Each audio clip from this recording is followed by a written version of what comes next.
Saudara-saudari Kristus hari ini, hari Minggu ke-19 tahun liturgi C. Dan tahun ini Injil diambil dari Lukas bab 12 ayat 32 ayat 35 sampai 40. 35 sampai 40 kita baca pendek. Dan hari ini Injil memberitahu kita di akhir zaman Kristus akan datang kedua kali. Artinya di akhir zaman dosa Kristus akan datang kedua kali dengan kemuliaan. Angkat kita pergi surga, ambil bahagian dalam kemuliaan Dia. Injil hari ini ada penting 3 mau kasih tahu kita. Pertama, Kristus akan datang. Tidak tahu bila. Dan Dia akan datang di masa yang kita tidak sangka. Sebab itu masih selalu sedia. Kedua, bila Kristus datang, Dia akan layan kita di makan besar eschatological di surga. Dia layan kita, bukankah kita layan Dia? Ya, Dia layan kita.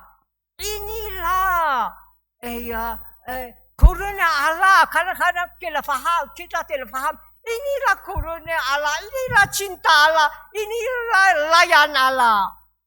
Inilah kabar gembira. Sebab itu ketiga masih kita sedia Kristus datang. Masih sembahyang, sedia Kristus datang. Masih buat kehendak Allah, sedia Kristus datang. Masih kita jauhkan dari dunia, jangan duniawi, jangan tamaha, sedia Kristus datang. Pembacaan pertama ikut tema Injil, sebab itu pembacaan pertama pun memberitahu kita Kristus akan datang. Pembacaan pertama memberitahu kita bila Kristus datang, Dia akan membinasakan dosa dan kematian dalam kita dan kasih kita hidup baru dan kemuliaan. Pembacaan pertama diambil dari buku Kebijaksanaan. Itu satu komen tentang itu Allah membinasakan itu anak sulung lelaki orang Mesir, dan Allah membinasakan aska-aska Mesir di Laut Merah, di Exodus keluaran dan Allah membebaskan orang Israel dari perhambaan di Mesir. Sebab itu kau tengok itu tajuk pembacaan pertama. Tajuk pembacaan pertama bahasa Inggris. By the same act that you took revenge on our foe, you made us glorious by calling us to you. Sama itu perbuatan bila kau membalas dendam kepada musuh kita. Itu kau bikin kita kemuliaan. Oleh panggil kita kepada kamu, oleh panggil kita jadi orang kamu. Jelas. Itulah pembacaan pertama memberitahu kita. Terlebih ada satu keluaran Exodus penting daripada itu. Keluaran Exodus kedua, yang Exodus baru, dipimpin bukan untuk Musa tapi untuk Jesus. Itulah membawa kita keluar dari kematian dan dosa kepada hidup baru dan kemuliaan. Ini bukan macam bahasa Inggris cakap social political liberation saja. Ini personal spiritual liberation. Kristus saja boleh buat. Kristus saja boleh buat. Dia bawa kita dari kematian dan dosa kepada hidup baru dan kemuliaan. Kristus saja boleh buat. Kristus buat ini melalui mati bangkit dia dan kasih Roh Kudus. Roh Kudus membinasakan dosa kematian kita, kasih kita hidup baru dan kemuliaan. Dan hari ini Roh Kudus masih buat itu, terutama melalui sakramen-sakramen, terutama melalui sakramen-sakramen Eucharistia, misa. Sebab di misa hari ini apa kita buat? Kita merayakan Kristus mati, bangkit, makan tubuh dia, minum darah dia, dan Kristus sudah bangkit, akan kasih kita Roh Kudus. Dan Roh Kudus akan membinasakan dosa kematian kita. Sekarang di sini Roh Kudus akan kasih kau hidup baru dan kemuliaan. Dan Roh Kudus akan buat ini sampai akhir zaman, bila semua dosa dibinasakan, sampai Kristus datang kedua kali dalam kemuliaan dan angkat kita ke surga, ambil bahagian dalam kemuliaan Dia. Nah, itu yang penting. Sementara itu, in the meantime, mesti kita hidup dengan iman, bukan hidup dengan visi. Kristian hidup dengan iman, bukan hidup dengan visi. Macam Abraham. Masih kita faham pembacaan kedua, surat kepada Ibrani. Kenapa surat kepada Ibrani? Sebab orang Ibrani dianiaya, persecuted, dianiaya, dan mereka hilang iman. Sebab itu surat Ibrani untuk orang Ibrani kasih tahu dia, jangan hilang iman. Semua pun dianiaya, persecuted, semua pun dianiaya, jangan hilang iman. Tengok Abraham. Abraham banyak susah, banyak cabaran, tidak hilang iman. Pertama, Abraham, Allah panggil kau pergi tanah yang saya tunjuk kau, tanah perjanjian. Abraham percaya jalan saja. Semua pun dia tidak tahu mana dia pergi. Jalan saja, iman saja. Kedua, Abraham sudah tua. Isteri tua tidak boleh beranak. Allah janji dia satu anak.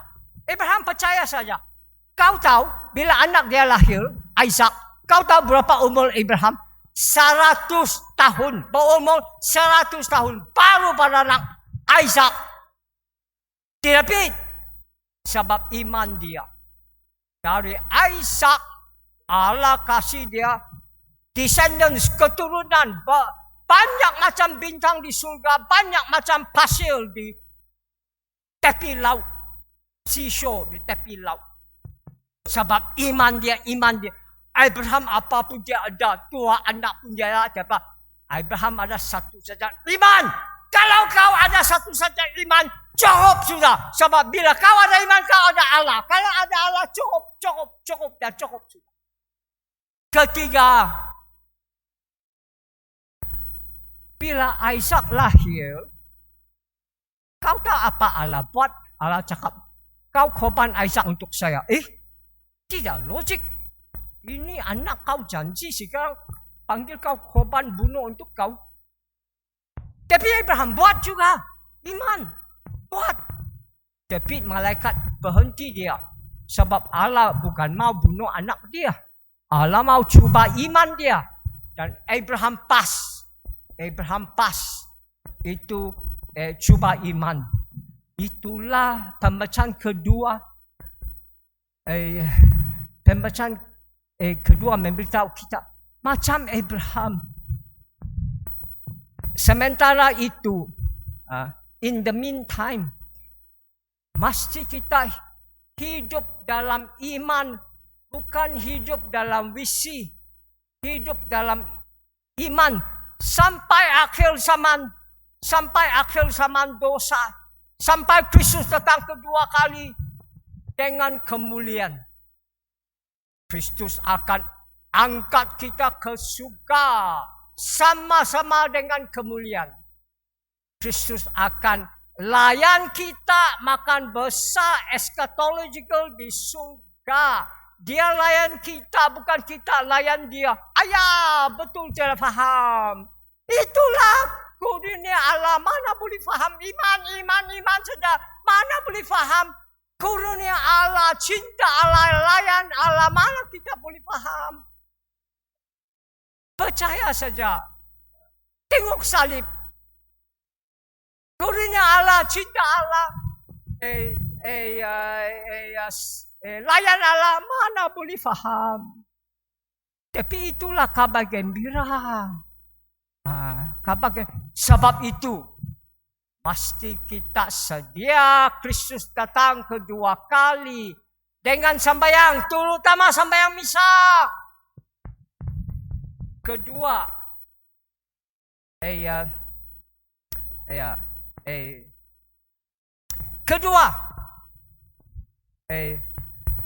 mesti cinta dan layan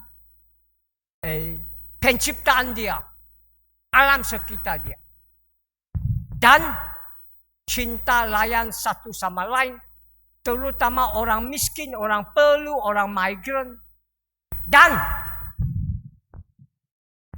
cinta dan layan keluarga kita. Sebab keluarga kita yang terpenting. Keluarga kita, gereja domestik, gereja rumah.